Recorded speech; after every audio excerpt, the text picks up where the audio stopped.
Good morning, Internet. I have one of my favorite motorcycles I'm going to cover today that's part of my All the Mods series. So this particular bike started out life as a Suzuki Bandit 1200S with a bikini fairing and bodywork and all that stuff, kind of intended as a sport touring machine. For the time, it's quite a deal. And from 1999 is the year. I'll show you the bike here in a moment. We're going to do a start and then also take you through all the mods I've made. This has been my track day bike for many years, but also ride it on the street, taking it on some long tours, the whole works. So this is it right here.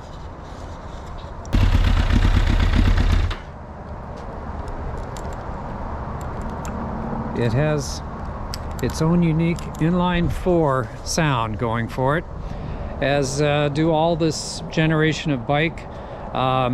This is just a massive engine. It's I think it's actually a little under 1200 cc's, like 1150 or something like that. But when you think about it, you got those big pistons in there, and there's 4 of them. This thing has torque to no end, and it is just an amazingly both fast bike, but also surprisingly for its weight, incredibly responsive, easy to handle. But let me tell you some of the things I've changed on it that make it that way as well. I'll try and remember to put up a picture of the bike in its original form so you can kind of see how much has changed on this guy. But we'll start with engine and drivetrain and some of those things and work our way up. So this guy, the engine is, I'd say, fairly stock. There's been some improvements, obviously, in the tuning on the carbs. They're getting kind of dirty, but it's like, you know, it really works well. I've got the K&N pod filters on there, so you got your 4 Enlight carburetors. It is, when it's warmed up, again, cold-blooded, carbureted, when it's warmed up, it is smooth. It is a great engine. The thing is just so damn durable. The other thing about this bike in particular, and I think all bikes when they get to this age, so 99, I guess that makes it, well, 25 years old. Yeah, it seeps oil. You can kind of see, you know, it gradually, you know, when it warms up, if it's been sitting for a while, it has to kind of burn that off. Whatever, you know, just add oil to it. At some point I'll probably have to redo the top end, or I don't know if I'll do a complete rebuild on the motor, but I'm kind of the opinion that the oil that seeps out kind of is starting to maybe create its own little structural element to the engine to keep it all together, but maybe I'm just being wishful there. The one thing that I did change on this in the drivetrain is I kept this, I updated the sprockets on here, the chain rings. The front I kept at a 15, the rear I changed from the original stock was a 45 tooth. I put a 48 on there because this thing has just so much horsepower and torque.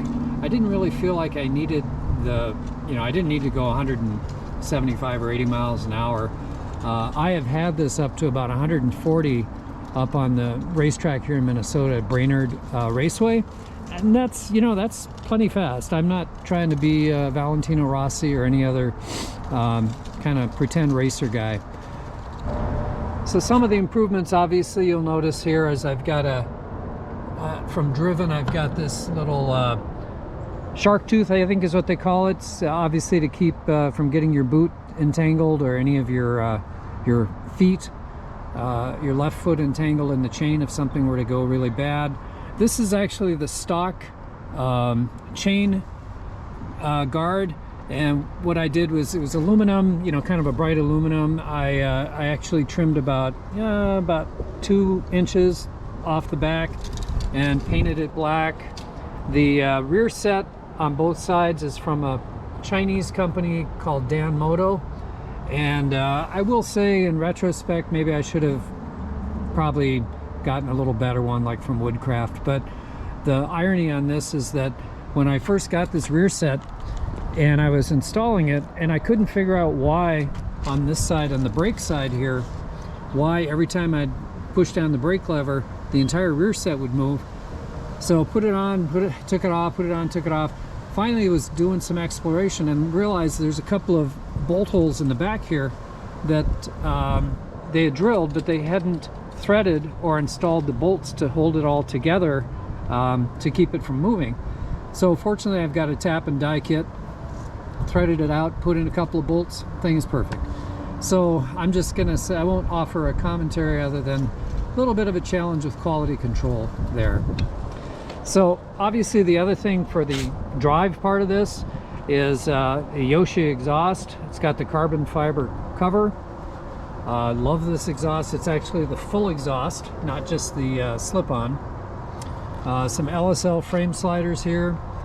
And then the thing that probably is most noticeable on this as far as look is that I think it was about 10 years ago, maybe 8 years ago, I chopped off the entire rear frame and went over to my local weld shop because I had bought this, it's a Monster 696 seat from Sargent, or to fit a Ducati Monster.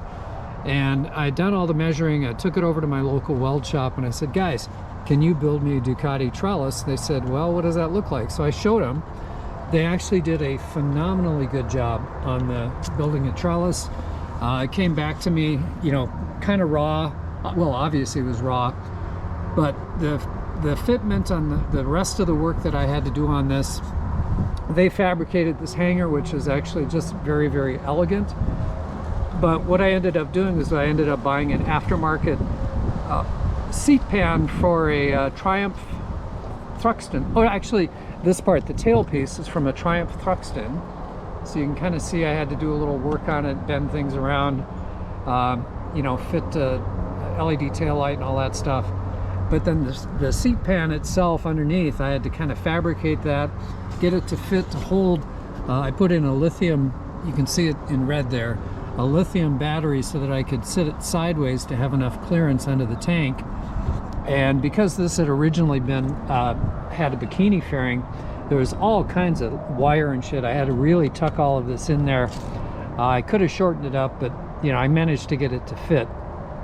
So this is actually one of the things I'm really pleased about, is when people see this bike, they say, hey, that looks like a, and then they pause and it's like, wait, that looks like a Suzuki, but it looks like a, you know, it's a Street Fighter. Or they say, well, it looks like a, is it a, you know, is it a Suzuki? Is it a Ducati?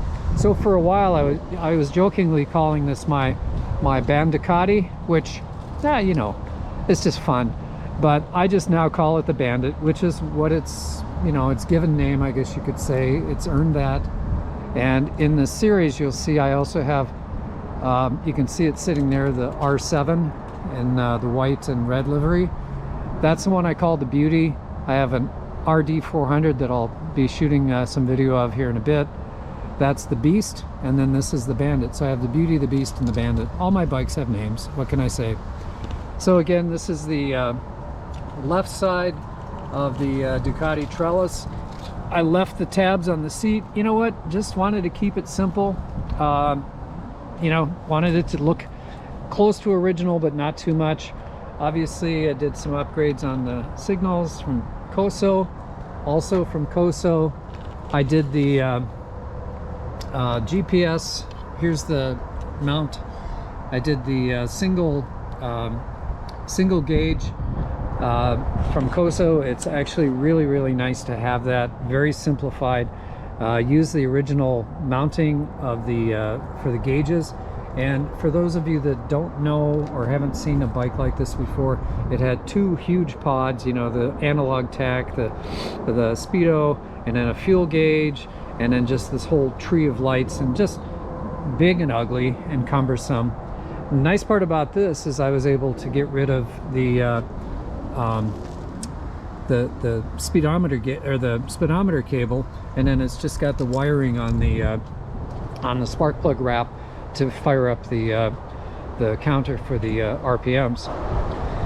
So the other things that are notable here, of course, I've got my phone mount and my Garmin mount, and this is wired back into the battery, so don't have to worry about it running out on me.